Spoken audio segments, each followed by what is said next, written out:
Hello everyone. इस video में हम डिस्कस करेंगे हाइड्रोजन के सारे ही कॉन्सेप्ट्स के बारे में। The entire discussion will be focused towards preparation of competitive exams like JEE mains, advanced and NEET. So let's begin. The first discussion is about position of hydrogen in the periodic table. हमने periodic table जितनी भी बार देखा है, we have seen hydrogen in the group one only. So group one में definitely hydrogen को put करना sensible लगता है because hydrogen electronic configuration is 1s1। Basically ये हाइड्रोजन का nucleus and in the first orbit you have only one electron. जब outer most orbit में एक ही इलेक्ट्रॉन रहता है तो प्लेसमेंट ग्रुप वन में रहना चाहिए। That is the common logic one में use. But then there is another argument that you can put hydrogen even in the group 14, that is the carbon family.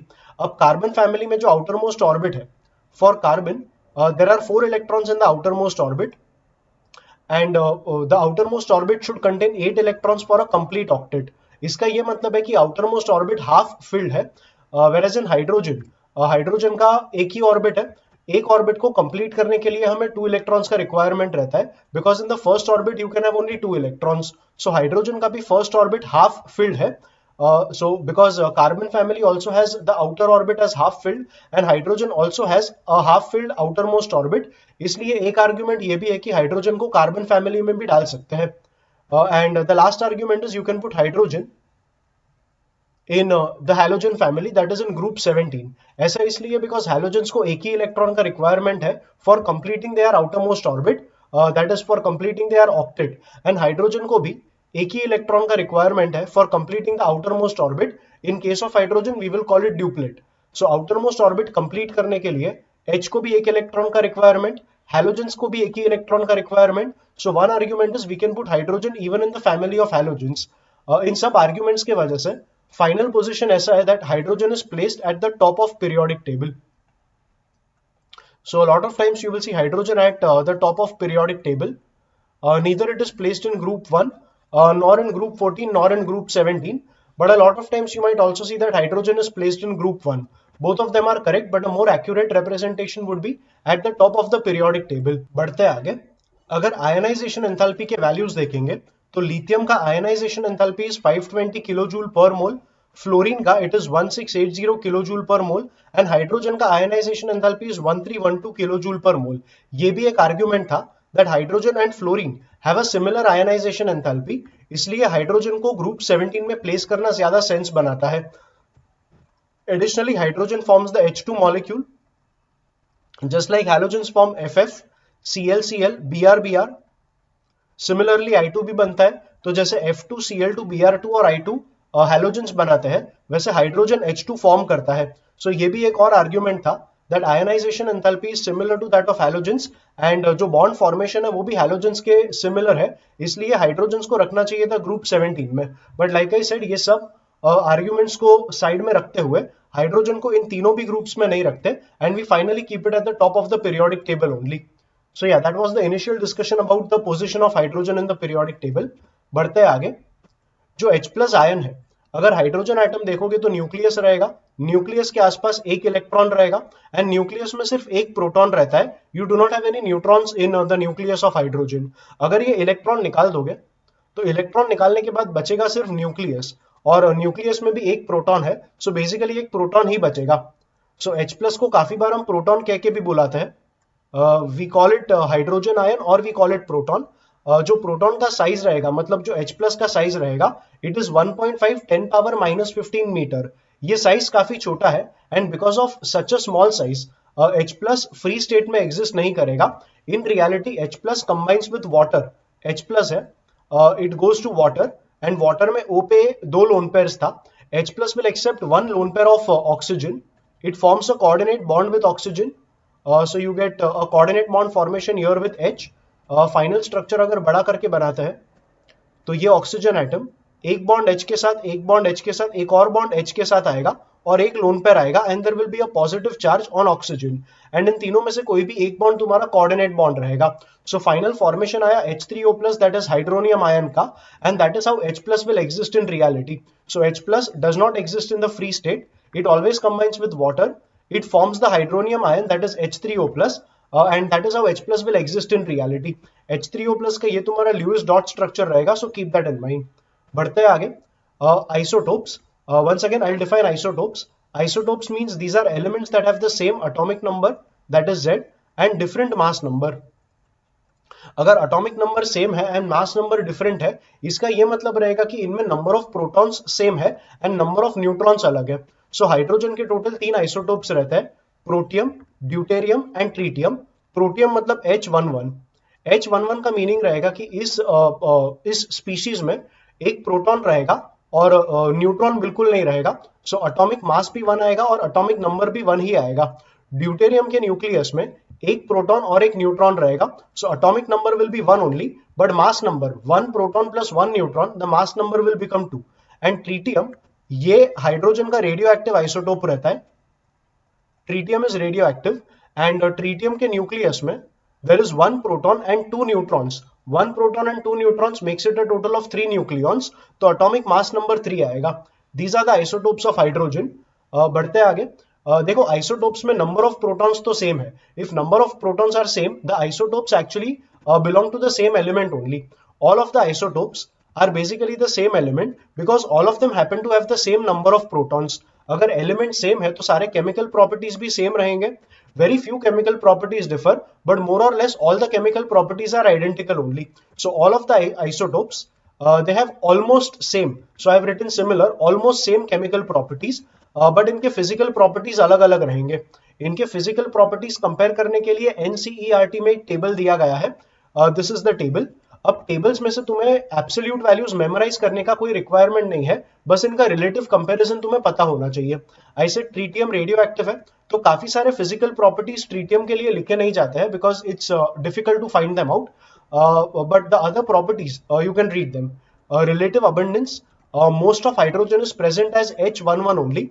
Deuterium काफी कम रहता है, it is in the percentage of 0.0156. ये काफी कम quantity रहता है. And tritium is almost equal to 0 only. 10 power -15 is like a very small number.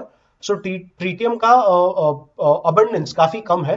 It is 10 power -15, वो भी परसेंटेज में. तो फ्रैक्शनल अबंडेंस इसका भी अपॉन 100 हो जाएगा, which is 10 power -17. So yeah that's about their relative abundance. Atomic mass hydrogen के लिए 1.008. इन शॉर्ट अगर कहे तो 1 AMU आएगा, इसका 2 AMU एंड इसका 3 AMU. दैट हैपेंस बिकॉज इनमें न्यूक्लियॉन्स 1 थे, ड्यूटेरियम में 2 थे और ट्रीटियम में 3 थे. बढ़ो आगे. Melting point. मेल्टिंग पॉइंट का ऑर्डर याद रख लेना. For hydrogen it is something, deuterium का बड़ा और ट्रीटियम का सबसे बड़ा. So the melting point follows the order H less than D less than T. ये तुम्हारा मेल्टिंग पॉइंट का ऑर्डर हो गया. So I just tick mark the properties that I want you to remember. इनका trend याद रखना, इनके absolute values याद रखने का रिक्वायरमेंट नहीं है. फर्दर बढ़ते आगे बॉइलिंग पॉइंट के साथ. सो बॉइलिंग पॉइंट में भी सेम ऑर्डर. हाइड्रोजन का boiling point is less than that of deuterium, less than that of tritium. So mass जितना बढ़ेगा उतना मेल्टिंग एंड बॉइलिंग पॉइंट बढ़ते जाएगा. That's the explanation. Density. Density 0.09, 0.18 and 0.27. जितना तुम्हारा मास बढ़ा उतना डेंसिटी बढ़ गया. इसका मास इसके ओके इसमें नंबर ऑफ न्यूक्लियॉन्स 1 थे, number of nucleons 2 and number of nucleons 3. तो जितना तुम्हारा नंबर ऑफ न्यूक्लियॉन्स बढ़ा उसी फैक्टर से डेंसिटी भी बढ़ा. इंटू 2 करके ड्यूटेरियम का डेंसिटी, इंटू 3 करके ट्रीटियम का density. So remember the density also. The unit is grams per litre. बढ़ो आगे. Enthalpy of fusion. Enthalpy of fusion मतलब मेल्टिंग पॉइंट पर कितना हीट का रिक्वायरमेंट रहेगा to get converted from solid to the liquid state. अब जितना molar mass ज्यादा रहेगा उतना ये हीट रिक्वायरमेंट ज्यादा रहेगा. सो क्लियरली हाइड्रोजन के लिए कम है, ड्यूटेरियम के लिए ज्यादा है. So once again remember the comparison. आपको एब्सोल्यूट वैल्यूज याद रखने का रिक्वायरमेंट नहीं है. एंथैल्पी ऑफ वेपराइजेशन, ये तुम्हारा हीट रिक्वायरमेंट रहेगा to get converted from liquid to gas at the boiling point. Once again hydrogen के लिए कम रहेगा और ड्यूटेरियम के लिए ज्यादा रहेगा बिकॉज मास जितना ज्यादा ये हीट रिक्वायरमेंट भी उतना ही ज्यादा रहेगा. ऐसा रहता है कि मास अगर ज्यादा रहेगा, if the mass is more than intermolecular forces are more and the heat requirement for separating the particles will be more. इसलिए तुम्हारा enthalpy of fusion and enthalpy of vaporization hydrogen के लिए कम एंड ड्यूटेरियम के लिए ज्यादा आया. So remember these two trends also. बढ़ो आगे. बॉन्ड एसोसिएशन एंथैल्पी मतलब बॉन्ड स्ट्रेंथ किसका ज्यादा और किसका कम. सो HH का बॉन्ड स्ट्रेंथ कम है एंड DD का बॉन्ड स्ट्रेंथ ज्यादा है. सो इसे भी एज अ फैक्ट याद रखना that the bond between H and H and the bond between D and D, इसमें DD का बॉन्ड स्ट्रॉन्ग है एंड HH का बॉन्ड वीक है. So even this is a comparison you should no. Internuclear distance that is the bond length, ये दोनों का equal है. So the bond length is equal for both of them. Remember that comparison also. Ionization enthalpy. अब ये values के लिए दूसरे कोई values comparison के लिए है नहीं. So you can ignore these values. But एक बार सिर्फ पढ़ लेते हैं क्या क्या दिया है. They have given us the ionization enthalpy of hydrogen. They have given us the electron gain enthalpy of hydrogen. इसके बारे में हमने periodic table में बात किया था कि ये negative क्यों रहता है. एक बार वापस याद दिला देता हूँ. Heat absorbed. हीट अगर अब्सॉर्ब होगा तो जो डेल्टा एच का वैल्यू रहेगा वो पॉजिटिव आएगा, एंड हीट अगर एमिट होगा तो डेल्टा एच का वैल्यू नेगेटिव आएगा. ऐसा इसलिए क्योंकि जब हीट अब्सॉर्ब होता है, एंथैल्पी मतलब heat content of the system, and delta H, delta always means final minus initial which is H2 minus H1. सो अगर हीट अब्सॉर्ब करोगे तो फाइनल हीट ज्यादा रहेगा, इनिशियल कम था, मतलब इनका डिफरेंस जो है वो पॉजिटिव आएगा. एंड हीट एमिट करोगे तो फाइनल हीट कम रहेगा और इनिशियल हीट ज्यादा रहेगा, इनका डिफरेंस नेगेटिव आएगा. So all and all heat absorb रहेगा तब डेल्टा एच पॉजिटिव आएगा, एंड हीट एमिट होगा तब डेल्टा एच नेगेटिव आएगा. So whenever an electron is accepted, electron जब ऑर्बिट में एक्सेप्ट होगा तब एनर्जी एमिट होता है, इसलिए ये इलेक्ट्रॉन गेन एंथैल्पी नेगेटिव आया. एंड आयनाइजेशन एंथैल्पी, इसके लिए आयनाइजेशन एंथैल्पी मतलब इलेक्ट्रॉन निकालने के लिए सिस्टम को एनर्जी एब्सॉर्ब करना पड़ेगा, इसलिए आयनाइजेशन एंथैल्पी पॉजिटिव आया. So yeah, that's about the positive and negative signs. Covalent radius hydrogen का 37 है. They've not given the unit, but okay, they've given the unit. It's 37 picometer, and picometer मतलब into 10 power minus 12 meter. So yeah, the covalent radius of hydrogen is 37 into 10 power minus 12 meter, and the ionic radius is 208 picometer for H minus. H plus का तो मैंने यहाँ पर ही बताया था. H plus का ionic radius is 1.5 10 power minus 15.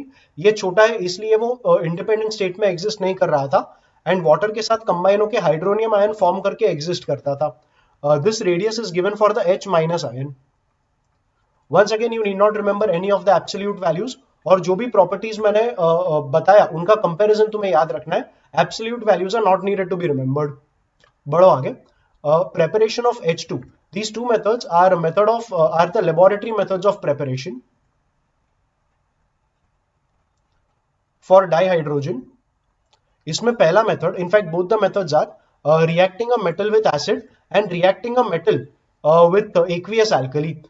Organic chemistry, in general, not organic chemistry, in general chemistry का rule है that metal plus acid will always liberate hydrogen. So metal में we are taking zinc and acid we are taking dilute HCl. यहाँ पर 2 HCl लगेगा क्योंकि zinc का valency 2 रहता है.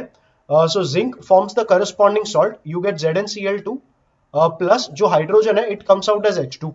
सो this is a laboratory method for preparation of H2. Once again chemistry का basic rule ये है कि मेटल एंड एसिड हमेशा रिएक्ट करेंगे to liberate hydrogen.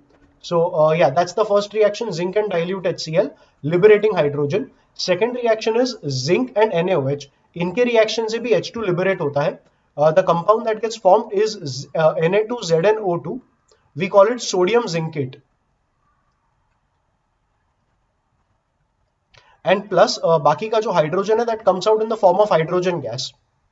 So reaction of zinc metal with both acid as well as base liberates hydrogen. And ये हो गया तुम्हारा laboratory method for preparation of dihydrogen. And organic chemistry का basic rule जो मैंने कहा वो ये है कि not organic chemistry, in general throughout chemistry, चाहे ऑर्गेनिक बोलो या inorganic, any time a metal reacts with an acid, metal plus acid का reaction it always liberates hydrogen. Does not happen with all metals but happens with most of the metals. Most of the metals reacting with acid liberate hydrogen gas. So yeah बढ़ते आगे with the next method of preparation. Commercial methods of preparation में first method is electrolysis of water by using platinum electrodes. इस case में you simply take water, अगर इसका electrolysis करेंगे तो H2 and O2 बाहर आएगा. So we get H2 plus half O2. ये जो इलेक्ट्रोलिसिस हमें करना रहता है it happens in the presence of either an acid और एन अल्कली. सो एसिड क्या अल्कलाइन हाइड्रोलिसिस ऑफ वाटर करेंगे, हाइड्रोलिसिस नहीं sorry electrolysis of water. So acid क्या alkaline electrolysis of water, it will split water into the individual components H2 and half O2. इसके reactions detail में हम पढ़ने वाले हैं in the chapter of electrochemistry when we finally do physical chemistry. But for the time being ये base reaction याद रखो, hydrogen water का electrolysis in the presence of an acid or a base will convert water to give hydrogen and half O2, मतलब hydrogen and oxygen, and that's the balancing. बढ़ो आगे. Electrolysis of warm barium hydroxide using निकल electrodes. अब warm barium hydroxide का solution भी बनने वाला water में ही था, तो जो इलेक्ट्रोलिसिस होगा वो वाटर का ही इलेक्ट्रोलिसिस होगा. इस सेटअप में the alkali that you are using is barium hydroxide. So water again undergoes electrolysis forming hydrogen and oxygen. So ये एक मेथड ऑफ प्रेपरेशन रहेगा H2 का. बस इस सेटअप में you are using BaOH twice as the electrolyte as the alkali, and the electrodes you are using are nickel electrodes. इस case में जो हाइड्रोजन का प्योरिटी मिलता है it is very high. We get 99.95%. The purity of hydrogen is more than 99.95%. So high purity hydrogen can be obtained by electrolysis of warm barium hydroxide solution in water by using nickel electrodes. बढ़ो आगे. By electrolysis of brine. Brine is an aqueous solution of sodium chloride. Sodium chloride का solution मतलब NaCl का solution. अगर एक container लोगे, container में पानी लोगे और पानी में डाल दोगे NaCl, तो NaCl स्प्लिट होगा as Na plus and Cl minus. इसमें अगर हम इलेक्ट्रोड्स डालेंगे, so we put in carbon और graphite electrodes. These are graphite electrodes. Graphite मतलब कार्बन ही रहता है, एंड ग्राफाइट इलेक्ट्रोड्स के साथ एक बैटरी कनेक्ट करना है. So there is one electrode which will be positive and one electrode which will be negative. जो नेगेटिव इलेक्ट्रोड है वो कैथोड रहेगा एंड कैथोड पे रिडक्शन होगा. The actual definition of anode and cathode is जहां reduction होगा वो cathode and जहां ऑक्सीडेशन होगा वो anode. And it so happens कि ब्राइन वाला जो सेल है उसमें cathode turns out to be the negative electrode and anode turns out to be the positive electrode. Once again इसका डिटेल डिस्कशन हम करने वाले हैं in the chapter of electrochemistry. For now just keep this in mind that battery will be connected to the two electrodes. एक electrode positive और एक negative. जिस किसी भी इलेक्ट्रोड पे रिडक्शन होगा that is cathode and जिस पे भी oxidation होगा वो anode. Just in this particular cell it so happens that cathode becomes the negative electrode and anode becomes the positive electrode. So yeah, negative electrode पे क्या होगा ये सोचने का ट्राई करो. Negative electrode positive charge को attract करेगा. Na plus comes to the negative electrode. So Na plus will accept an electron from the negative electrode. It becomes sodium in the solid state. अब sodium पानी के साथ बहुत violently react करता है and ये सोल्यूशन तुमने जो बनाया था, ये सोल्यूशन तुमने वाटर में ही बनाया था, तो ये Na जो बनेगा वो Na बन के रहेगा नहीं. That Na will react with water. It will form NaOH. You can break water as H plus and OH minus. So let OH come here. So you have NaOH plus जो H बचा that will come out as half H2 gas. इनका अगर overall reaction देखेंगे, overall reaction के लिए इन दोनों को add करना पड़ेगा. सो Na and Na gets cancelled. What you end up getting is the overall cathode reaction which is Na plus plus H2O plus electron. That gives NaOH plus half H2. So ये तुम्हारा overall cathode reaction आ गया. अब reality में ऐसा होता नहीं है कि सोडियम बनेगा और फिर सोडियम रिएक्ट करेगा.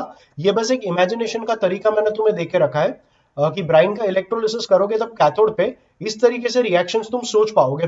The final reaction is this reaction and it is this reaction that you should know is going to occur at the cathode. Cathode पे देखो हाइड्रोजन का फॉर्मेशन आया and that's the very method of preparation of dihydrogen. Reaction complete करेंगे. So anode का जो reaction बनता है at anode, anode मतलब पॉजिटिव इलेक्ट्रोड, ये अट्रैक्ट करेगा Cl माइनस को. So Cl minus goes to the anode. ये अपना इलेक्ट्रॉन का लॉस करेगा, सो प्लस इलेक्ट्रॉन आएगा and chlorine it will become Cl2 gas. Balancing करेंगे तो यहां पर हाफ Cl2 आएगा. सो that is the overall anode reaction. अगर इन दोनों को ऐड करेंगे तो हमें ओवरऑल सेल रिएक्शन मिलेगा. इन दोनों को मतलब ये cathode reaction and anode reaction इनका एडिशन करना होगा to get the overall cell reaction. So Na plus plus Cl minus that forms NaCl plus H2O. Left में प्लस इलेक्ट्रॉन आएगा, राइट में भी प्लस इलेक्ट्रॉन आएगा, तो इलेक्ट्रॉन आपस में कैंसिल होगा. राइट में बचेगा NaOH. So in this reaction we get the formation of NaOH also. मतलब इस सेल में जितना NaCl कंज्यूम होगा उतना NaOH बनेगा and at the end of reaction जितना भी NaCl रहेगा वो कंप्लीटली कन्वर्ट हो चुका रहेगा to NaOH. So we get an NaOH solution by the electrolysis of brine. So NaCl का electrolysis करके हमें brine NaCl का electrolysis करके NaCl का aqueous solution is called brine and brine का electrolysis करके हमें मिला NaOH solution. So plus हमें मिला half H2 plus half Cl2. You should know which gas is formed where. Hydrogen gas is formed at the cathode and this chlorine gas it is formed at the anode.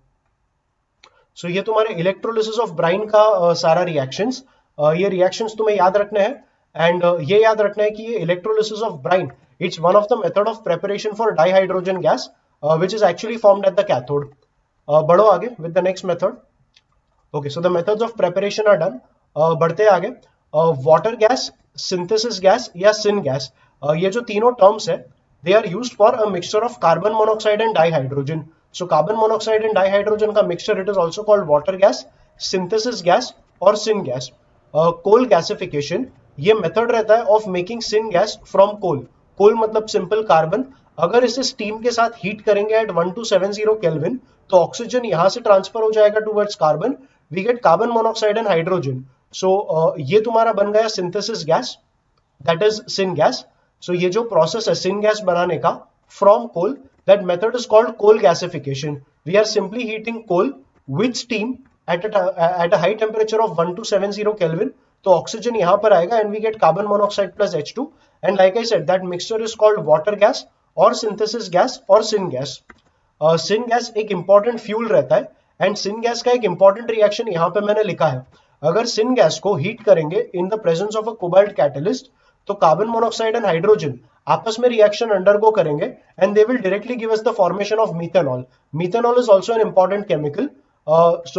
ये इसका अपना applications भी रहता है and it is used in a lot of organic chemistry reactions also. Basically ये CO and H2 का जो mixture है that is syn gas. It's an important fuel. इसमें से इंपॉर्टेंट कंपाउंड्स सिंथेसाइज होते हैं and one of the examples is methanol. So yeah keep that in mind. There is a water gas shift reaction also. मतलब ये syn gas लोगे तो syn gas में से हाइड्रोजन हम एक्सट्रैक्ट कर सकते हैं. अगर वाटर गैस शिफ्ट रिएक्शन करवाया मतलब अगर इसी मिक्सचर में कार्बन मोनोक्साइड को स्टीम के साथ और हीट किया. देखो कोल गैसिफिकेशन में ऑलरेडी C प्लस H2O कर रहे थे तो CO प्लस H2 बना. यही कार्बन मोनोक्साइड को और स्टीम के साथ अगर हीटिंग करेंगे, यहाँ पे काफी ज्यादा हाई टेम्परेचर का रिक्वायरमेंट रहेगा. Carbon monoxide heated with steam वो वापस कार्बन मोनोक्साइड ले लेगा. It will form CO2 plus H2. तो H2 तुम आइसोलेट कर पाओगे by removing CO2. CO2 remove किया, H2 हमने आइसोलेट किया. सो ये भी एक मेथड ऑफ प्रेपरेशन हो जाएगा ऑफ डाइहाइड्रोजन गैस. सो ये तुम्हारा water gas shift reaction of heating syn gas, that is this mixture with steam. इसमें कार्बन मोनोक्साइड जो रहेगा वो स्टीम के साथ रिएक्ट करेगा फॉर्मिंग CO2. ऑक्सीजन ले लिया जाएगा बाय कार्बन मोनोक्साइड एंड जो H2 बचेगा that is the dihydrogen that we obtain for our applications or for our use. So yeah, keep this in mind.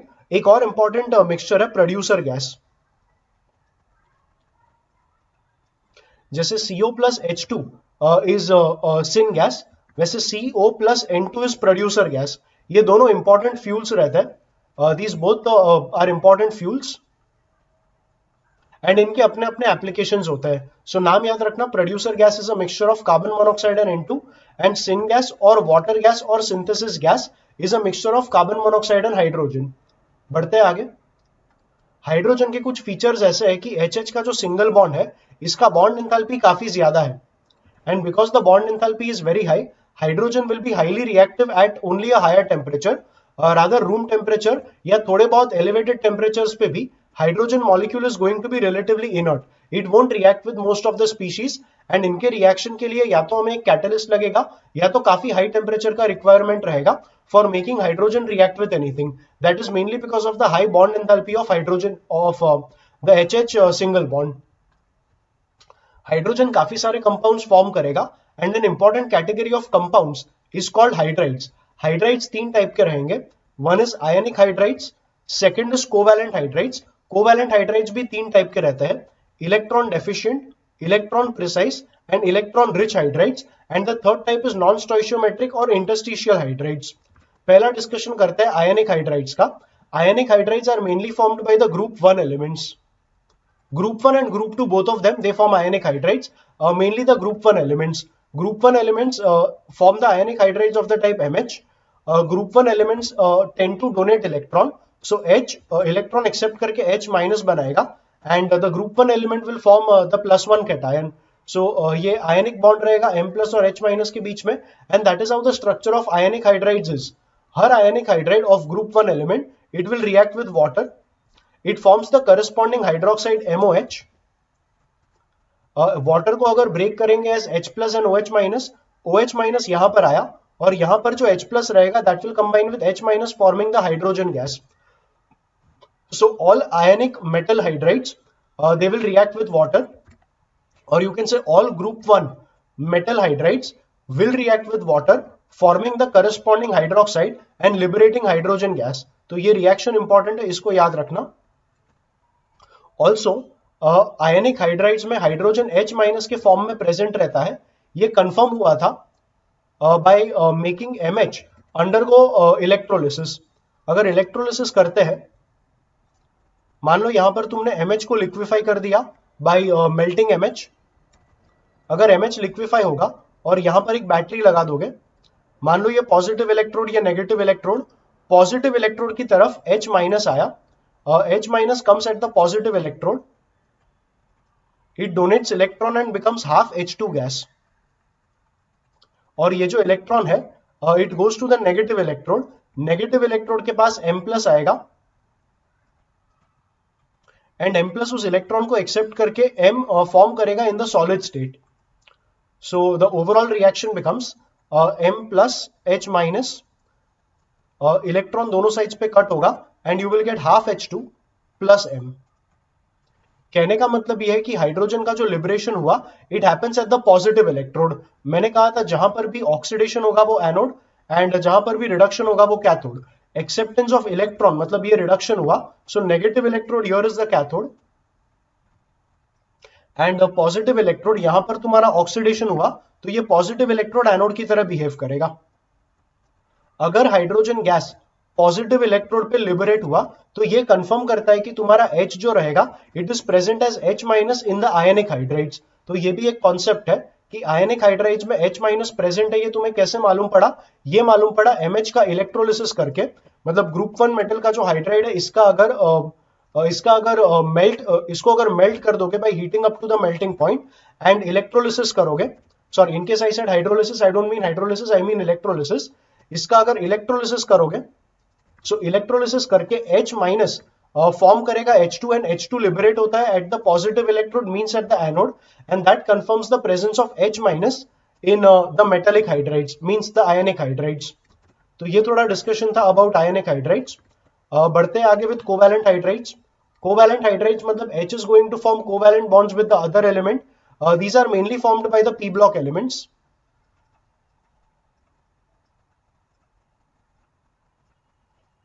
अगर इलेक्ट्रॉन डेफिशिएंट हाइड्राइड्स के बारे में बात करें, तो एक बोरॉन हाइड्राइड आएगा BH3. अब BH3 का स्ट्रक्चर समझने का ट्राई करो.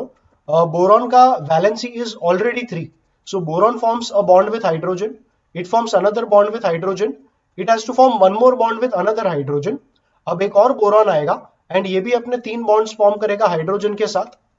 It so happens that boron at this moment is electron deficient, because boron के आउटर मोस्ट ऑर्बिट में तुम्हारे पास सिर्फ 6 इलेक्ट्रॉन्स ही है. Because there are only 6 electrons in the outer most orbit of boron when you say BH3. तो ये एक इलेक्ट्रॉन डेफिशिएंट हाइड्राइड बन गया, और ये हाइड्राइड एग्जिस्ट कुछ ऐसे करेगा. These 2 electrons don't stay between B and H over here.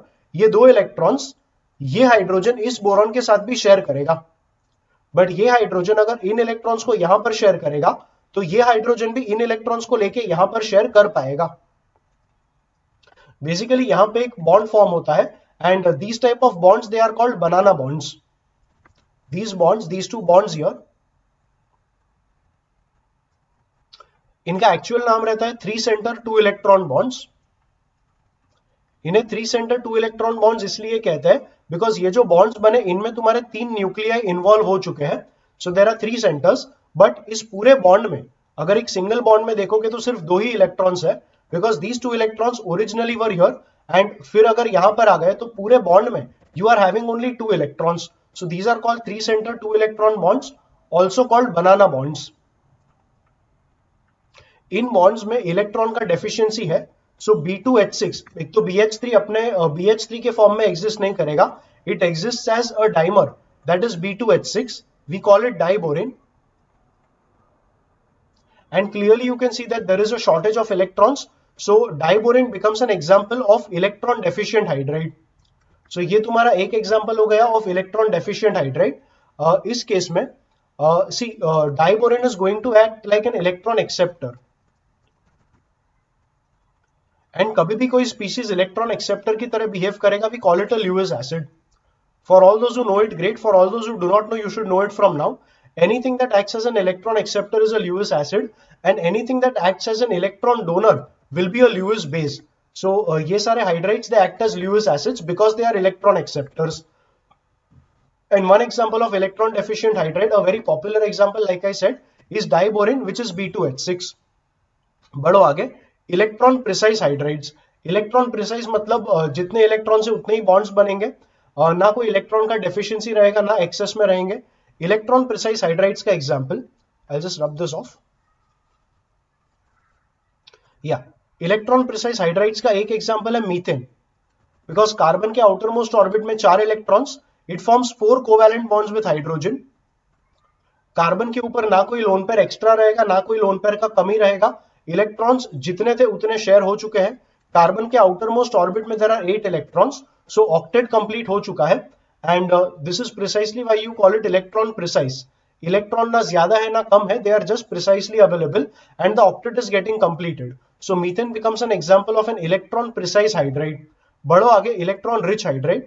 अगर हम H2O के बारे में बात करें, ऑक्सीजन के आउटर मोस्ट ऑर्बिट में 6 इलेक्ट्रॉन्स थे, जिसमें से एक इलेक्ट्रॉन शेयर होगा विद वन हाइड्रोजन, एक शेयर होगा with the other hydrogen. Now there is an electron pair available on oxygen, so this becomes an example of electron rich hydride. Like I said, electron rich hydride में electrons अगर ज्यादा है तो ये electron pair donate करने का capability रखेंगे। Any electron pair acceptor was called a Lewis acid whenever these behave as electron pair donors. These will be said to act like Lewis bases. In any reaction, if they donate the lone pair of electrons present on them, they will be Lewis bases. A few more examples are NH3. NH3 में nitrogen के outermost orbit में 5 electrons थे, 3 share हो चुके हैं, but एक electron pair बाकी रहेगा।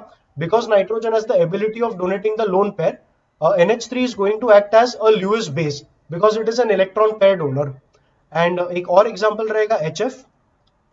फ्लोरीन के आउटर मोस्ट ऑर्बिट में 7 इलेक्ट्रॉन्स, एक शेयर हो गया, so there will be 6 electrons on fluorine. Fluorine वैसे ये इलेक्ट्रॉन पेयर्स डोनेट नहीं करता, बट किसी रिएक्शन में अगर इलेक्ट्रॉन पेयर डोनेट किए, then electron pair donors are said to be Lewis bases. So if the electron pair is donated, HF will be said to act like a Lewis base. But in reality, HF is not basic, it is acidic because it gives away H+. So yeah, that was a little bit of discussion about covalent hydrides, जिसमें हमने 3 types पढ़े, electron deficient, electron precise and electron rich hydrides.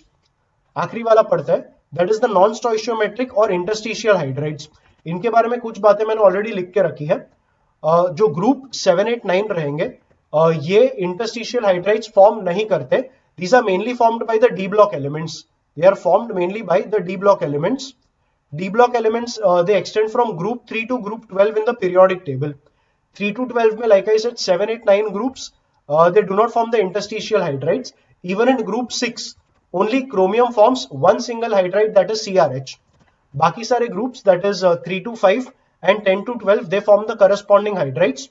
ये जो hydride formation है, the hydrides do conduct heat and electricity, but not as efficient as the parent metals. अगर बीच में hydrogen आ जाएगा तो hydrogen will offer a restriction to the flow of electrons. अगर electron flow hinder होगा तो तुम्हारा heat and electricity का conduction इतना एफिशिएंटली नहीं हो पाएगा जितना पेरेंट मेटल्स में हो रहा था।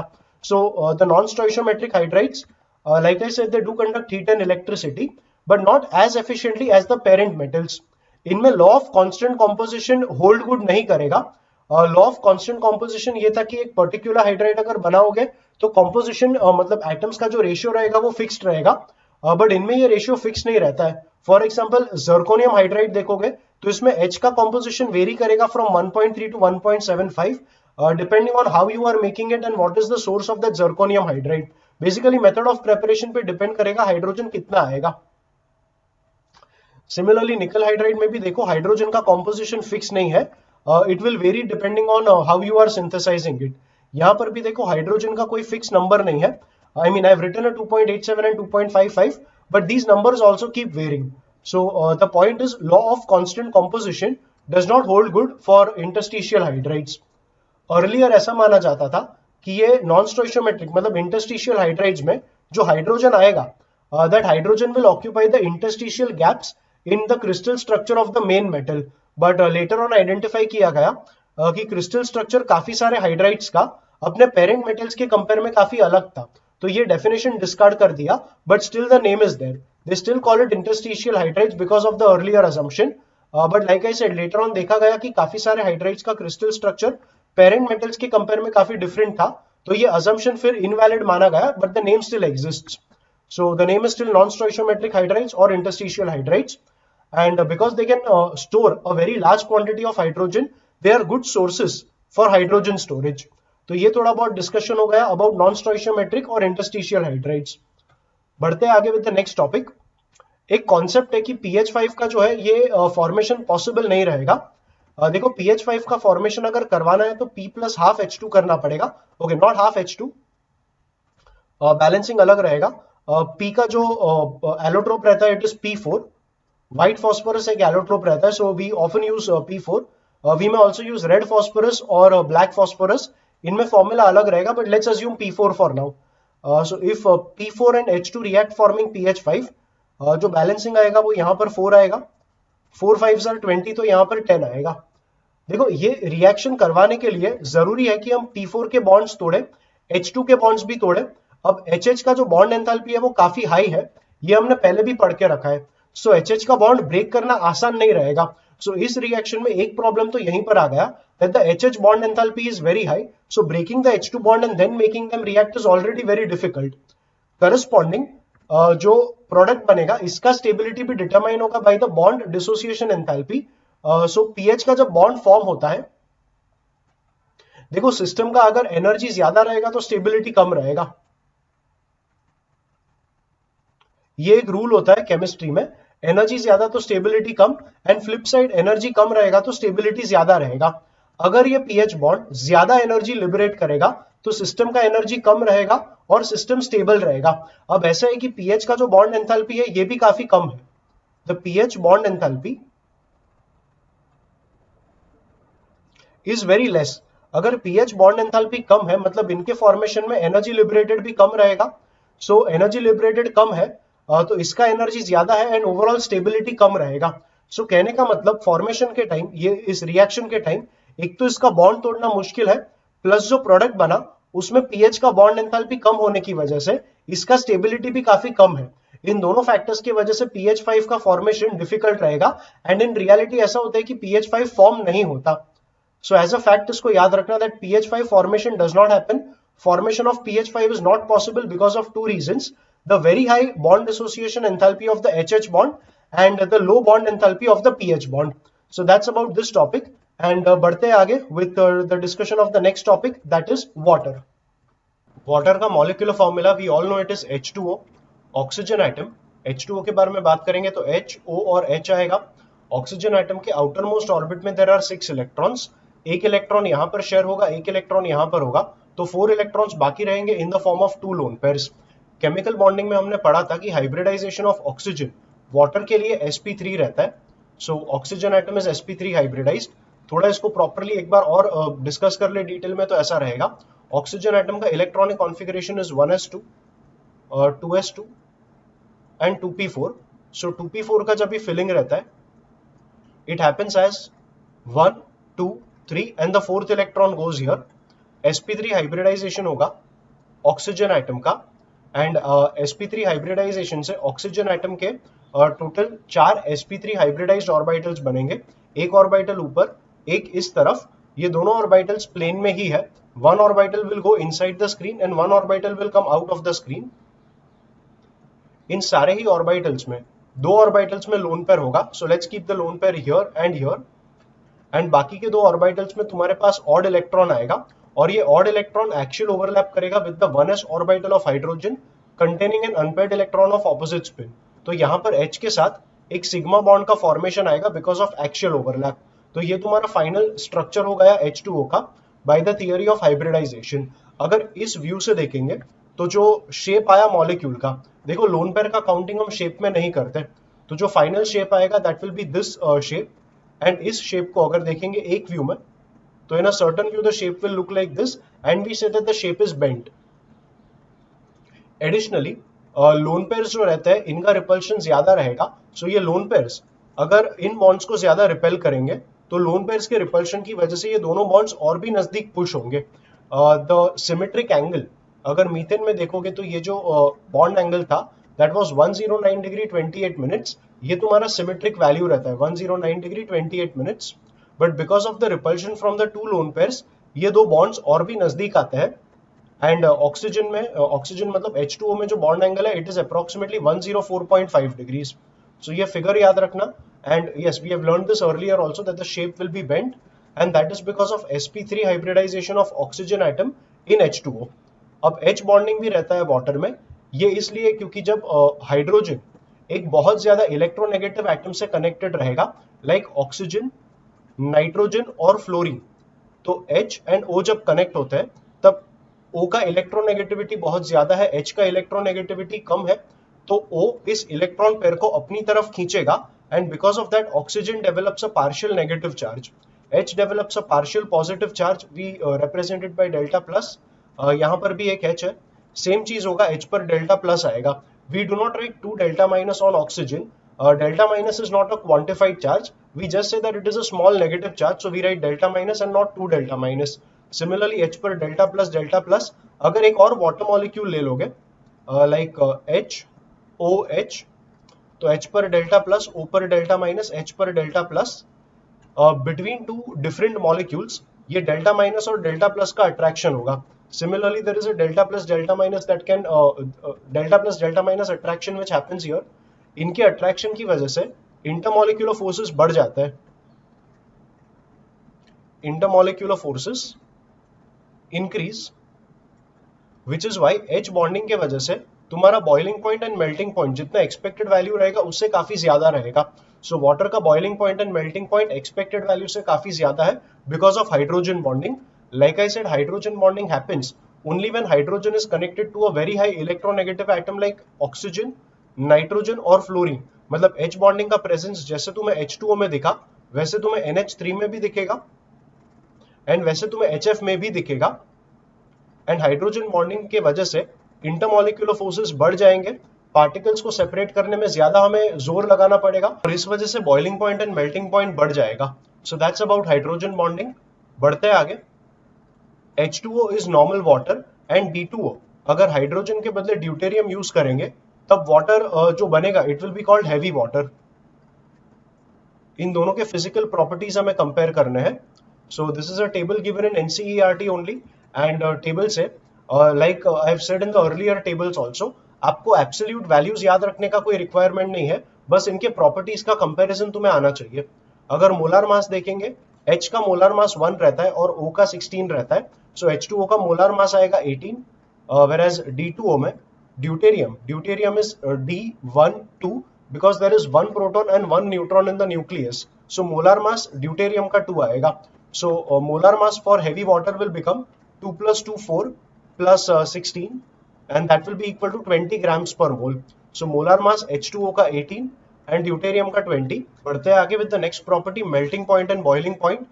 देखो मोलर मास जितना ज्यादा रहेगा उतना इंटरमॉलिक्यूलर फोर्सेस ज्यादा रहेगा and corresponding melting and boiling point भी ज्यादा रहेंगे। सो D2O का मोलर मास ज्यादा होने की वजह से मेल्टिंग पॉइंट ज्यादा है एंड बॉइलिंग पॉइंट भी ज्यादा है।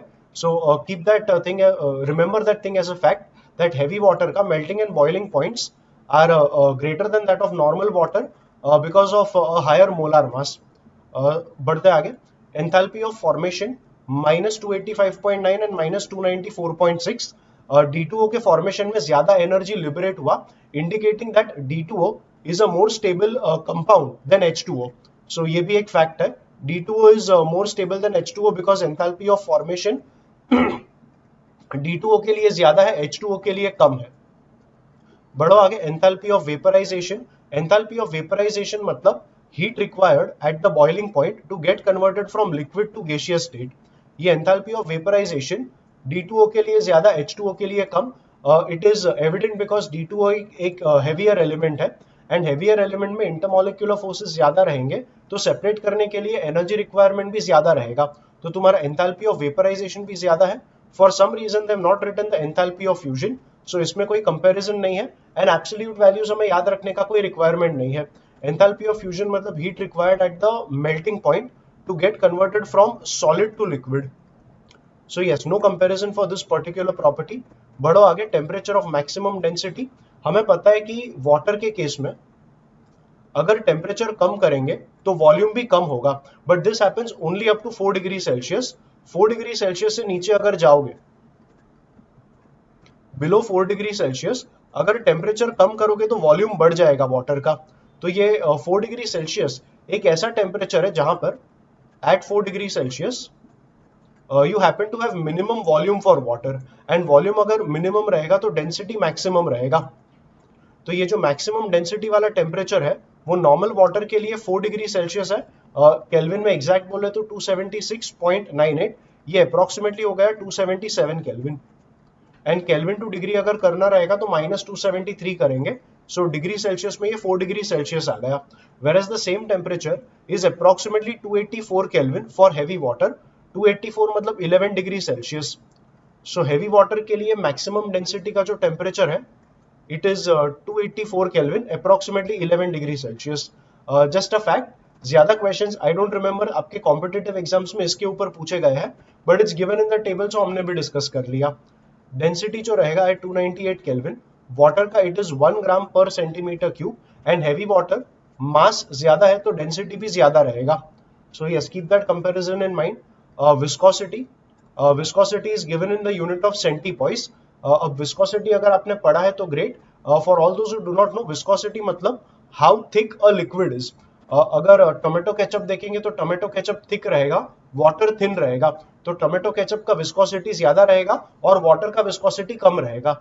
The basic thing how thick a liquid is, that is measured by viscosity, and इसका यूनिट रहेगा सेंटीपॉइस। सो इन सेंटीपॉइस वाटर का विस्कोसिटी कम और हेवी वाटर का विस्कोसिटी ज्यादा।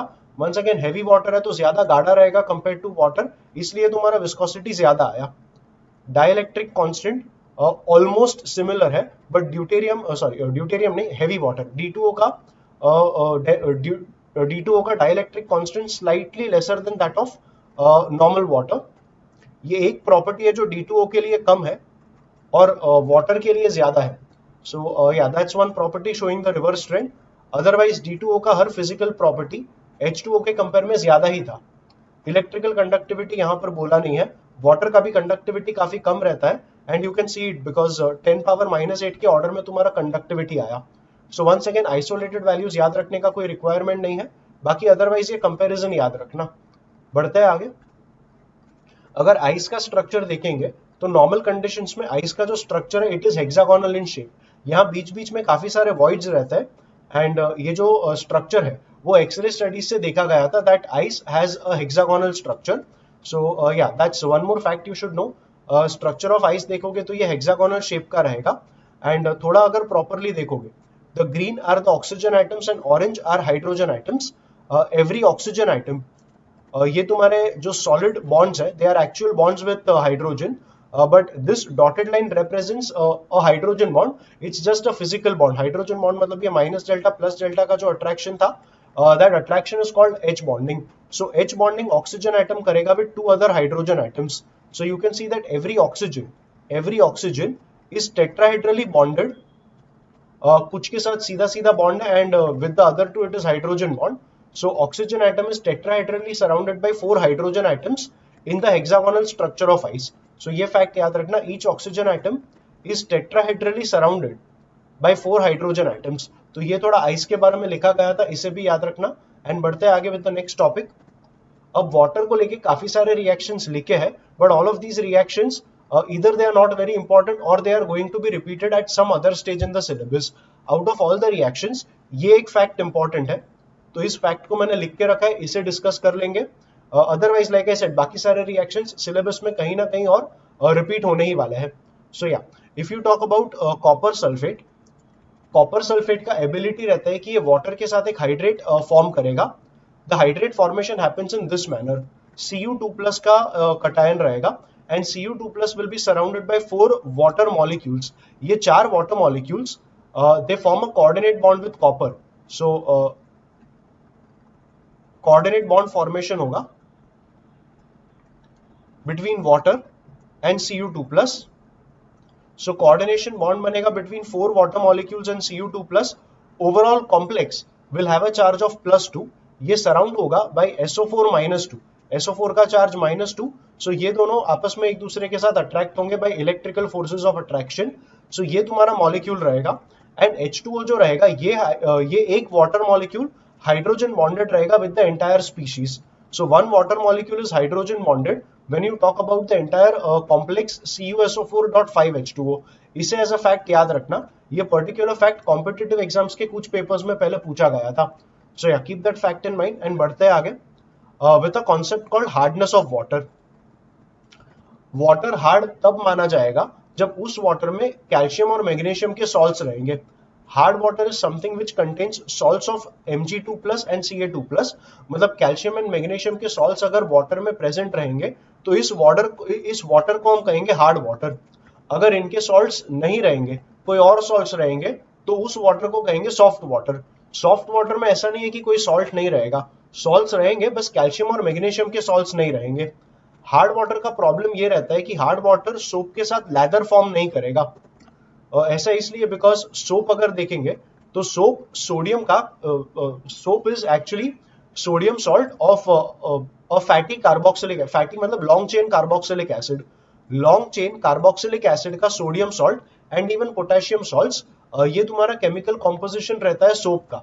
अगर हार्ड वाटर लोगे तो हार्ड वाटर में मैग्नीशियम एंड कैल्शियम रहेगा। अगर सोप डालोगे हार्ड वाटर में तो soap and magnesium will react forming magnesium salt and sodium ions. ये मैग्नीशियम सॉल्ट काफी स्टिकी मास रहता है, we call it scum. Same happens with the calcium salt also.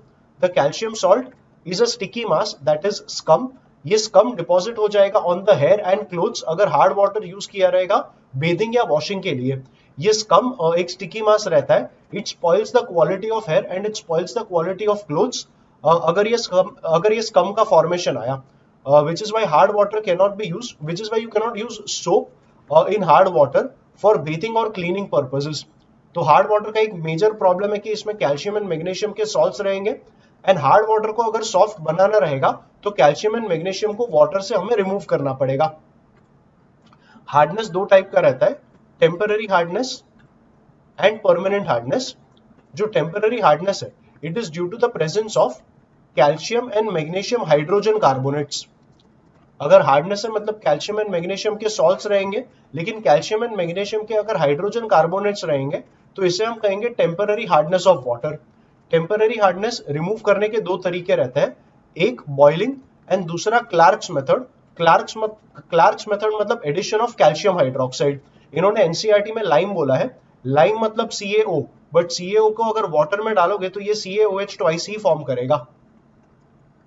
So Clark's method मतलब addition of lime, but lime को अगर पानी में डाला तो it forms CaOH twice and it is CaOH twice that will further react with the hydrogen carbonate salts of magnesium and calcium।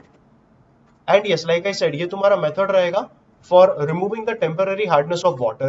reactions देख लो, अगर boiling करोगे तो मैग्नीशियम हाइड्रोजन कार्बोनेट इसका हीटिंग करके MgOH ट्वाइस मिलेगा। MgOH ट्वाइस पानी में soluble रहता नहीं है, ये प्रेसिपिटेट होके वाटर में बॉटम पे सेटल हो जाएगा। बेसिकली MgOH ट्वाइस बना के तुमने Mg2+ जो वाटर में डिसॉल्व था उसे निकाल दिया। अगर प्रेसिपिटेट के फॉर्म में ये डिपॉजिट हो गया तो वाटर में अभी Mg2+ नहीं रहेगा and you have removed the temporary hardness of water. So yes, that is the reaction. Magnesium hydrogen carbonate का हीटिंग करेंगे तो MgOH ट्वाइस वाटर इनसोल्यूबल है, ये प्रेसिपिटेट फॉर्म करके डिपॉजिट होगा एंड जो बाई प्रोडक्ट लिबरेट होगा that will be carbon dioxide. अगर कैल्शियम हाइड्रोजन कार्बोनेट का हीटिंग करेंगे तो CaCO3 डिपॉजिट हो जाएगा।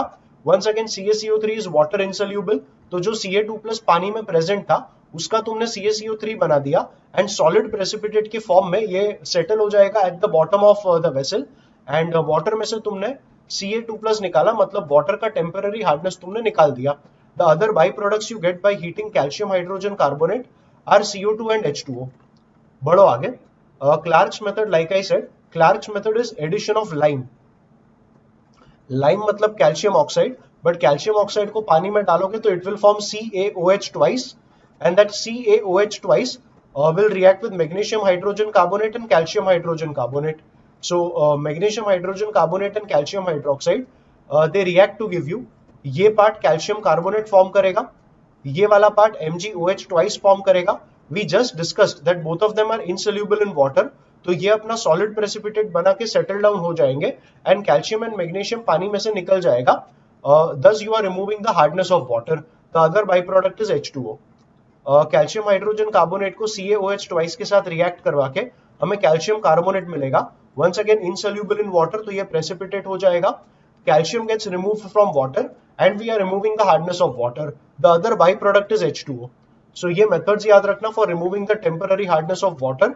Once again temporary hardness of water is due to the presence of the hydrogen carbonate salts of magnesium and calcium.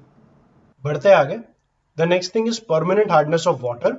Permanent hardness, hardness मतलब वापस calcium and magnesium के ही ions present रहेंगे, but permanent hardness is due to the chlorides and sulphates of magnesium and calcium.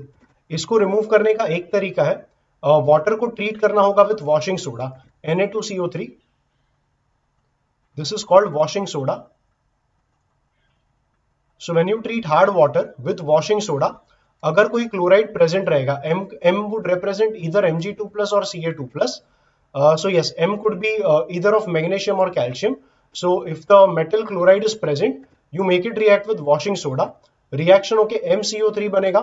MCO3 चाहे ये CaCO3 हो या MgCO3 हो, ये water insoluble रहेगा और precipitate हो जाएगा। And the 2Na will go away with 2Cl forming 2NaCl. ये पानी में डिसोसिएट होगा forming Na+ and Cl-, but Na+ का प्रेजेंस वाटर को हार्ड वाटर नहीं बनाता है। So you are removing the chloride salts by reacting them with washing soda. तुम्हारा कार्बोनेट का प्रेसिपिटेट बनेगा एंड जो भी कैल्शियम या मैग्नीशियम था वो रिमूव हो जाएगा, thus removing the permanent hardness of water. अगर सल्फेट भी रहेगा तो वो भी Na2CO3 के साथ रिएक्ट करेगा forming the MCO3. The carbonates are insoluble in water, so ये प्रेसिपिटेट होंगे एंड मैग्नीशियम एंड कैल्शियम जो भी था वो तुमने कार्बोनेट के फॉर्म में रिमूव कर दिया। Na2SO4 will combine forming Na2SO4 and that stays in water. ये डिसोसिएट हो भी गया तो Na2+ के आयंस बनेंगे, बट Na2+ आयंस का प्रेजेंस वाटर को हार्ड नहीं बनाता। So this was the method of removing permanent hardness of water, that is reacting it with Na2CO3. And like I said, permanent hardness of water आएगा due to the presence of chlorides and sulfates of magnesium and calcium. बढ़ो आगे। The second method is Calgin's method. Calgin is sodium metahexaphosphate. Sodium metahexaphosphate is Na6P6O18. ये कैल्गिन करके एक chemical होता है जिसका molecular formula ये है और ये उसका नाम है। अगर कैल्गिन को पानी में डालेंगे तो Na+ के दो आयंस लिबरेट होंगे and you will get Na4P6O18-2। अगर इसको पानी में डालोगे तो इस मटेरियल का एबिलिटी है कि ये Ca2+ और Mg2+ को ले लेगा और सामने Na+ के दो आयंस वाटर में सप्लाई करेगा। सो M2+ मतलब कैल्शियम या मैग्नीशियम, इनको एब्जॉर्ब करना है। अगर +2 का चार्ज एब्जॉर्ब किया तो +2 का चार्ज लिबरेट भी करना पड़ेगा, तो Na4 में से 2Na+ बाहर आएगा। You get the formation of this and इस प्रोसेस में तुमने M2+ मतलब कैल्शियम एंड मैग्नीशियम जो भी था उसे पानी से निकाला और सामने Na+ सप्लाई कर दिया। वंस अगेन Na+ के आने से तुम्हारा कोई हार्डनेस नहीं आएगा एंड M2+ के निकलने से परमानेंट हार्डनेस तुम्हारा निकल जाएगा। So Calgon's method is one of the methods for removing permanent hardness of water. इस तरीके का आयन एक्सचेंज मेथड और दूसरे केमिकल्स यूज करके भी मतलब इस तरीके का आयन एक्सचेंज दूसरे केमिकल्स को यूज करके भी हम कैरी आउट कर सकेंगे and that is also an effective method for removing permanent hardness of water. NaZ, Z would be any resin or any big molecule. ये काफी एक बड़ा स्ट्रक्चर होगा। इस बड़े स्ट्रक्चर में Na के आयंस रहेंगे and it will be capable enough of exchanging the Na ions with calcium and magnesium ions that are present in hard water. So 2NaZ plus M+2 करेंगे तो वाटर में 2Na+ जाएगा and M2 plus will be accepted by that structure Z. तो तुम्हें मिलेगा Mz2 plus 2Na plus. तुमने M मतलब calcium and magnesium के आयंस को एलिमिनेट किया, thus you are removing permanent hardness of water. पानी में Na plus जाएगा, बट Na plus के आने से वाटर में हार्डनेस नहीं आएगा. So ये कुछ मेथड्स है for removing the permanent hardness of water. And yeah, with that we have discussed about temporary and permanent hardness of water and ways to remove this temporary and permanent hardness. बढ़ते आगे with the next topic. The next entire topic is about the discussion of hydrogen peroxide H2O2. H2O2 का structure is HOOH. O के outermost orbit में 6 electrons, 2 electrons यहाँ पर और यहाँ पर शेयर हो गए, so बचे 4 electrons in the form of 2 lone pairs. ये तुम्हारा H2O2 का Lewis dot structure. The first thing you need to study is the methods of preparation. So पहला method of preparation is acidifying barium peroxide and removing excess of water by evaporation under reduced pressure. तो barium peroxide का hydrated form is BaO2 dot 8H2O. इसको acidify करना मतलब react करवाना with H2SO4. ये जो water है, you are removing excess water by evaporation under reduced pressure. तो ये 8H2O अपने आप बाहर आएगा. जो बचेगा उसमें BaO2 and H2SO4 have to react. H2 and O2 react करेंगे, that forms H2O2, and बाकी BaSO4 combine होके that will form BaSO4. So H2O2 बनाने का एक method of preparation ये है, that is you make barium peroxide react with H2SO4, that is you acidify barium peroxide, and जो भी excess water था उसे निकाल दिया by evaporation under reduced pressure. So ये तुम्हारा H2O2 हाइड्रोजन पेरोक्साइड का एक method of preparation. Second method of preparation H2SO4 का हाइड्रोलिसिस. H2SO4 का सोल्यूशन एसिडिक रहेगा because it gives away H plus and बचा हुआ पार्ट इज HSO4 माइनस. इस HSO4 माइनस का इलेक्ट्रोलिसिस करना है. HSO4 माइनस का स्ट्रक्चर ऐसा रहता है. This is the very structure. It is S double bond O OH and O के ऊपर एक माइनस का चार्ज रहेगा. इस O माइनस का एक इलेक्ट्रॉन निकाला और सामने एक और HSO4 माइनस लिया, उसके ऑक्सीजन का भी एक इलेक्ट्रॉन निकाल दिया. सो 2 इलेक्ट्रॉन्स बाहर आते हैं. इन दोनों ऑक्सीजन के पास एक एक ऑड इलेक्ट्रॉन रहेगा, तो ये उस ऑड इलेक्ट्रॉन को शेयर करके अपने बीच में एक सिंगल बॉन्ड का फॉर्मेशन करते हैं. सो ये तुम्हारा स्ट्रक्चर बनेगा when you electrolysed HSO4 minus. HSO4 minus का इलेक्ट्रोलिसिस किया, 2 इलेक्ट्रॉन्स लिबरेट हुए और यहां पे जो मिला दिस इज H2S2O8. ऑक्सीजन के 8 एटम्स है इसलिए. सो H2S2O8 इसका फर्दर हम हाइड्रोलिसिस करेंगे एंड हाइड्रोलिसिस करके यहां का ये जो OO का बॉन्ड है उसे ब्रेक कर दो. हाइड्रोलिसिस मतलब रिएक्टिंग विद वाटर एंड हमें लगेंगे 2 वाटर मॉलिक्यूल्स. वाटर मॉलिक्यूल्स को ब्रेक करो as 2H plus plus 2OH minus. ऐसा समझो कि और you can actually break it as 2H and 2OH, not H plus OH minus, 2H plus 2OH. जो OH के फ्री रेडिकल्स है उनका कंबाइन करवा के H2O2 हमने फॉर्म कर लिया. जो 2H था उन 2H में से 2 इलेक्ट्रॉन्स निकालो और 2H में से अगर 2 इलेक्ट्रॉन्स निकाले तो 2H प्लस का फॉर्मेशन आएगा. और जो 2 इलेक्ट्रॉन्स तुम्हें मिले वो H2S2O8 में इस ऑक्सीजन का बॉन्ड जो फॉर्म हुआ था उसे ब्रेक कर लो एंड इन्हीं को वो 2 इलेक्ट्रॉन्स वापस दे दो. तो जो 2HSO4 माइनस था वो वापस बन जाएगा. सो H2S2O8 का हाइड्रोलिसिस करवाना मतलब प्लस 2H2O से रिएक्ट करवाना, इससे तुम्हें मिलेगा 2HSO4 minus 2H plus and formation of H2O2. तो ये H2O2 बनाने का एक और मेथड. ये जो रिएक्शन है it can also be used for making D2O2. D मतलब ड्यूटेरियम. अगर हाइड्रोजन को ड्यूटेरियम से रिप्लेस करोगे तो हमें मिलेगा D2O2 एंड ये वाला रिएक्शन हेल्पफुल रहेगा for forming D2O2 also. So H2S2O8 के बदले टेक K2S2O8. K2 कैसे आएगा तो यहां पर OH के बदले O माइनस और K प्लस ले लेंगे. So it is the potassium salt of H2S2O8 that will be K2S2O8 and make it react with heavy water. जो हाइड्रोलिसिस तुम कर रहे थे विद 2H2O वो हाइड्रोलिसिस अभी कर लो विद 2D2O. इन दोनों का रिएक्शन आपस में तुम्हें दे देगा 2KDSO4 and formation of D2O2. So yeah, that's the reaction for forming D2O2 and the reaction is very similar to this one. The next method of preparation, कुछ competitive exam के papers में ये वाला reaction पूछा गया था. So for some reason it is actually quite important. ये reaction अच्छे से याद रखना. यू टेक 2 इथाइल एंथ्राक्विनॉल, ये जो पूरा स्ट्रक्चर यहाँ पे है दिस इज एंथ्राक्विनॉल, और बेंजीन के सेकेंड कार्बन पर इथाइल का ग्रुप आया।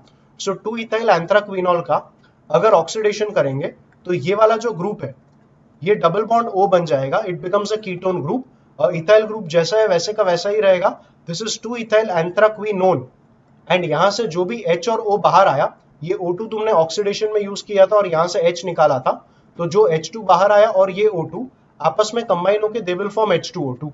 तो ये तुम्हारा H2O2 बनाने का एक और मेथड ऑफ प्रेपरेशन।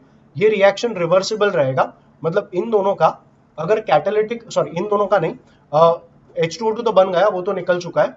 अगर 2 इथाइल एंथ्राक्विनोन का कैटालिटिक हाइड्रोजनेशन करोगे तो इसका रिडक्शन होके वापस तुम्हें 2 इथाइल एंथ्राक्विनॉल मिल पाएगा। सो ये एक इंपॉर्टेंट मेथड ऑफ प्रेपरेशन है for H2O2। Like I said past papers में कभी कभी पूछा गया है, सो ये मेथड अच्छे से याद रखना। 2 इथाइल एंथ्राक्विनॉल, ये उसका structure, if you make it oxidize then you get 2 ethyl anthraquinol and liberation of H2O2, एंड इसका रिवर्सिबल रिएक्शन अगर करोगे, दैट इज कैटालिटिक हाइड्रोजनेशन करोगे 2 इथाइल एंथ्राक्विनोन का, तो कैटालिटिक हाइड्रोजनेशन से तुम्हें वापस मिल जाएगा 2 इथाइल एंथ्राक्विनॉल। बढ़ते आगे। An important calculation in this section is volume strength of H2O2। Volume strength of H2O2 के कॉन्सेप्ट को समझने के लिए इस स्टेटमेंट का अंडरस्टैंडिंग तुम्हारा परफेक्ट होना चाहिए। The statement says x volume of H2O2, volume strength of H2O2 में हम हमेशा कहेंगे x volume of H2O2। x volume of H2O2 का मीनिंग रहेगा that 1 litre of the given H2O2 solution, इसका अगर डिकम्पोजिशन करोगे तो x लीटर्स ऑफ ऑक्सीजन मिलेगा। यहां पे तुम्हें मालूम होना चाहिए दैट H2O2 अगर डिकम्पोज होगा it will decompose giving you H2O plus half O2। अगर प्रॉपर बैलेंसिंग करेंगे तो 2H2O2 will give 2H2O plus 1O2। ये तुम्हारे H2O2 का decomposition reaction, and like I said x volume of H2O2 का meaning रहेगा कि अगर H2O2 के गिवन सोल्यूशन का 1 लीटर लोगे, 1 litre of given H2O2 solution, अगर इसका कंप्लीट डिकम्पोजिशन करेंगे तो इससे हमें x लीटर्स ऑफ O2 मिलेगा। ये मीनिंग होता है x वॉल्यूम H2O2 का। कैलकुलेशन समझने के लिए एक एग्जांपल ले लो। Find the volume strength of H2O2 solution which has 20% solution of H2O2। ये परसेंटेज जो रहता है, percentage is always 20% solution of H2O2, मतलब 20 grams of H2O2 in 100 gram of solution. H2O2 का सोल्यूशन बनाओगे तो वाटर में ही बनता है। अगर 100 ग्राम सोल्यूशन में 20 ग्राम H2O2 है, इसका मतलब 80 ग्राम्स वाटर होगा। H2O2 के नंबर ऑफ मोल्स अभी फाइंड कर लेंगे। So number of moles is the mass in grams divided by molar mass। H2O2 का mass in grams हमारे पास 20 है और molar mass के लिए H का 1, so H के 2 है, H का molecular mass is 1, so H का 2 आएगा, O का molar mass 16, so 16 2 जा 32, so ये टोटल करोगे तो 34 ग्राम्स पर मोल, ये तुम्हारा मोलर मास आ गया ऑफ H2O2। so 20 को डिवाइड करना पड़ेगा with 34 to get the number of moles. इसका फुल डिवीजन हम अभी नहीं करेंगे, इनफैक्ट सारा कैलकुलेशन अभी करना भी नहीं है। I am just showing you how to get the final figures, so I will not calculate the final numbers, I will just show you how the final expression is to be framed. इसे थोड़ा reduce करोगे तो 10/17 आएगा, and these are the number of moles of H2O2। अब अगर हमें concentration चाहिए तो concentration is defined as number of moles upon volume of solution in litres. मान लो सोल्यूशन का density, I give you the density of solution as 1.1 grams per ml। So अभी सबसे पहले number of moles जो मिला वो 10/17 मिला, and the volume of solution, अगर 100 ग्राम solution लिया था तो जो volume of solution मिलेगा, density is mass by volume, so mass by volume 1.1 आया। mass लिख लेंगे as 100 grams because 100 gram solution था, 100/V ये आएगा 1.1, सो जो V आएगा दैट विल बी 100/1.1, और ये वॉल्यूम तुम्हें ml में मिला। अगर इसे लीटर में कन्वर्ट करेंगे तो डिवाइड बाई 1000 करना पड़ेगा। So when you divide this number by 1000 you have 100/1000 into 1.1, ये तुम्हारा वॉल्यूम आ गया लीटर में 100/1000, सो यहाँ पर 10 आएगा, एंड 10 इंटू 1.1 इज 11, सो तुम्हारा वॉल्यूम आ गया 1/11 लीटर्स। ये तुम्हारा सोल्यूशन का वॉल्यूम है, this is volume of solution. अगर यहां पे कंटिन्यू करेंगे तो कॉन्सेंट्रेशन के लिए मुझे नीचे लिखना था सोल्यूशन वॉल्यूम इन लीटर्स, जो कि 1/11 है। अगर टोटल सिंप्लीफाई कर देंगे तो 11 जाएगा न्यूमरेटर में, 11 into 10 will be 110 divided by 17। ये तुम्हारा कॉन्सेंट्रेशन आ गया in terms of moles per litre. अब हमें देखना था 1 लीटर सोल्यूशन में H2O2 कितना रहेगा। सो मोल्स पर लीटर, मतलब अगर 1 लीटर सोल्यूशन लेंगे तो H2O2 के जो मोल्स मिलते हैं they are 110/17। So number of moles of H2O2, number of moles of H2O2 in 1 liter solution, that is equal to 110/17 moles। अभी देखो, अगर H2O2 के 2 मोल्स का डिकम्पोजिशन करेंगे तो O2 का 1 मोल मिलेगा। मतलब H2O2 के 110/17 मोल्स का डिकम्पोजिशन करेंगे तो इसमें से हमें इसका हाफ, मतलब 55/17 मोल्स O2 मिलेगा। एंड वॉल्यूम अगर चाहिए तो नंबर ऑफ मोल्स का एक और फॉर्मूला था, this is volume in litres at STP divided by 22.4। सो O2 के अगर इतने मोल्स मिलेंगे, we have 55/17 moles of O2। अगर 22.4 लेफ्ट में ले लेंगे, सो इनटू 22.4 किया, so that will give us volume in litres at STP condition of O2। और ये जो भी फिगर आएगा तुम्हारा 55/17 मल्टीप्लाइड बाई 22.4, इतना volume. So 55 into 22.4/17 litres of O2 मिला। मतलब 55 इंटू 22.4/17 वॉल्यूम H2O2। ये तुम्हारा वॉल्यूम स्ट्रेंथ हो गया of the given H2O2 solution. तो ये पूरा प्रोसीजर रहेगा H2O2 का वॉल्यूम स्ट्रेंथ निकालने का। स्टार्टिंग में लगेगा थोड़ा कि डिफिकल्ट है एंड काफी सारा कैलकुलेशन है, बट लाइक आई सेड, ये वाला स्टेटमेंट अगर समझ लोगे तो ये वाला स्टेटमेंट मोर देन इनफ है to get a clear understanding of the entire concept. Once again, X volume H2O2 का मीनिंग रहेगा कि 1 लीटर H2O2 का सोल्यूशन डिकम्पोज करेंगे तो कंप्लीट डिकम्पोजिशन से हमें x लीटर ऑफ O2 मिलेगा। x volume H2O2 will give x litres of O2 when you decompose 1 liter of that given H2O2 solution। ये तुम्हारा मीनिंग रहेगा वॉल्यूम स्ट्रेंथ का। ये तुम्हारा डिकम्पोजिशन का रिएक्शन एंड ये तुम्हारा परसेंटेज कॉम्पोजिशन से हमने फाइनल वॉल्यूम स्ट्रेंथ कैलकुलेट किया। You can take one more example. इस केस में मैंने तुम्हें वॉल्यूम स्ट्रेंथ देके रखा है। I am telling you that it is 20 volume H2O2 solution. तुम्हें सोल्यूशन का molarity, normality and percentage composition find करना है। So try applying the calculations. When I say 20 volume H2O2 solution, मतलब अगर इसका डिकम्पोजिशन करेंगे तो हमें O2 का 20 लीटर्स वॉल्यूम मिलेगा। So the reaction was 2H2O2 giving 2H2O plus O2। 20 volume H2O2 solution, इसका डिकम्पोजिशन किया तो हमें O2 का जो वॉल्यूम मिला वो 20 लीटर्स मिला। अगर 20 लीटर्स O2 मिला तो नंबर ऑफ मोल्स कितने मिले? That will be 20/22.4. It is because of this formula that number of moles is volume in liters at STP divided by 22.4. So oxygen के 20 लीटर्स मिलना, मतलब ऑक्सीजन के नंबर ऑफ मोल्स मिलेंगे 20/22.4। These are moles of O2।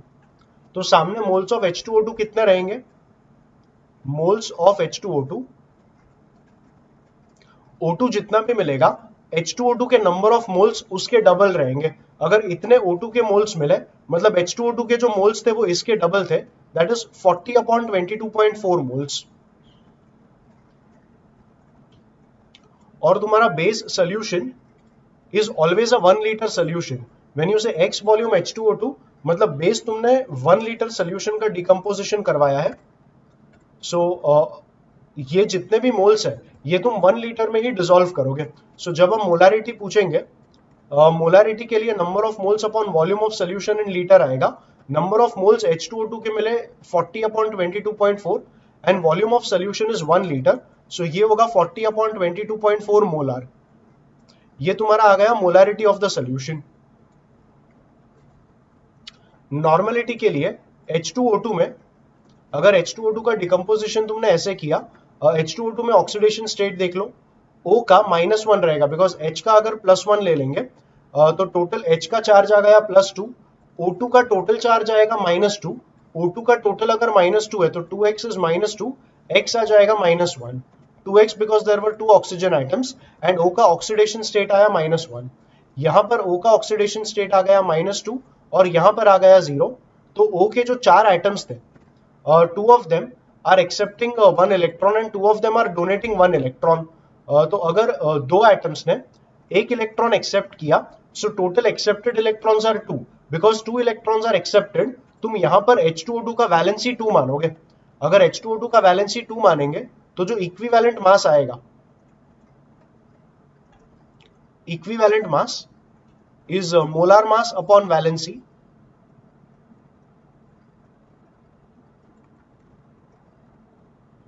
And molar mass upon valency ये हो जाएगा 34/2, molar mass H2O2 का 34 and valency हमें 2 लेना था, सो या दिस बिकम्स 17 ग्राम्स पर मोल।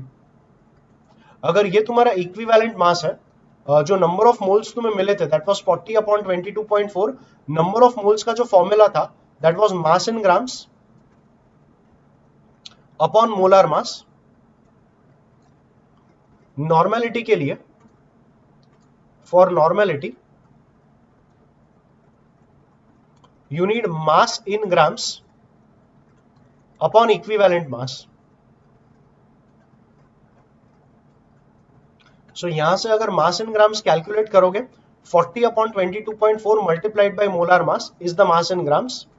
So mass in grams is 40/22.4 multiplied by the molar mass 34 and divide करना पड़ेगा with equivalent mass जो हमें अभी अभी 17 मिला, so ये हो जाएगा 2 and 80/22.4 ये तुम्हारा एक्चुअली आएगा not normality but the number of equivalents, this is number of equivalents. So इतने इक्विवेलेंट्स मिल गए and finally the normality will be number of equivalents that is 80/22.4 divided by the volume of solution in litre, जो कि base हमने 1 litre ही लिया था। सो तुम्हारा normality आएगा 80/22.4 नॉर्मल। एक और रिलेशन अगर पता है तो ये डायरेक्टली फाइंड कर पाओगे, normality is always equal to molarity into valency. अब रिएक्शन से हमें मालूम पड़ गया था कि वैलेंसी हमें 2 लेना था एंड मोलारिटी ऑलरेडी मिल चुका था, it was 40/22.4, so when you do 40/22.4 and into valency करोगे दैट इज इनटू 2, तो ये 80/22.4 नॉर्मल तुम्हें यहीं पर मिल गया। So that's also a shorter way to do it. And finally तुम्हें फाइंड करने बोला था परसेंटेज कंपोजिशन। परसेंटेज कंपोजिशन के लिए तुम्हें वेट लगेगा। सो मान लो डेंसिटी वापस हमने ले लिया 1.1 ग्राम्स पर ml। सो यहां पर तुम्हारा वॉल्यूम था 1 litre which is 1000 ml। 1000 ml अगर वॉल्यूम है तो density is mass by volume, so mass by 1000 is 1.1।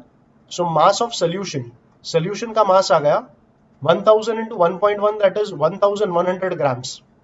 ये तुम्हारा मास ऑफ सोल्यूशन आ गया। इसमें मास ऑफ सोल्यूट मतलब मास ऑफ H2O2 जो है तुम्हारे पास, H2O2 के मोल्स कितने थे, सो यू हैड H2O2 के मोल्स एज 40/22.4, इसे मल्टीप्लाई कर लेंगे with molar mass which is 34, तो ये तुम्हारा आ जाएगा mass of H2O2 that is these many grams of H2O2 are present. And finally percentage composition चाहिए, सो परसेंटेज कॉम्पोजिशन ये बनेगा H2O2 का मास which we just got as 40/22.4 multiplied by 34, that's what we had written here, divided by the solution mass which is 1100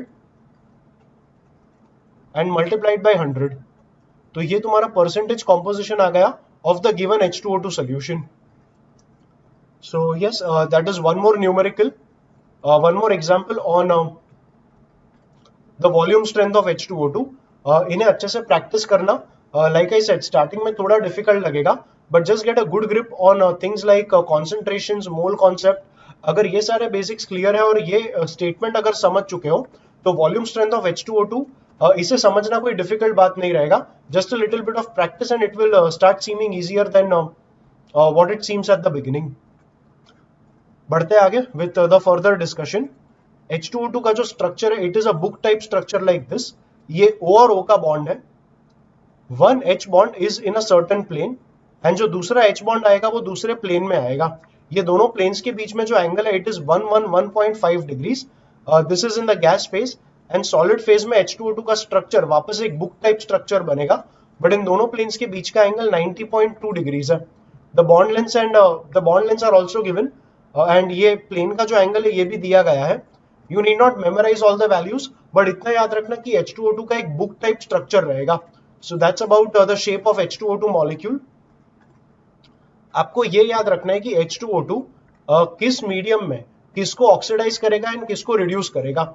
अगर acidic medium consider करोगे तो acidic medium में oxidising and reducing property दोनों रहेगा. Acidic medium में जो oxidation reactions है वो ऐसे हैं.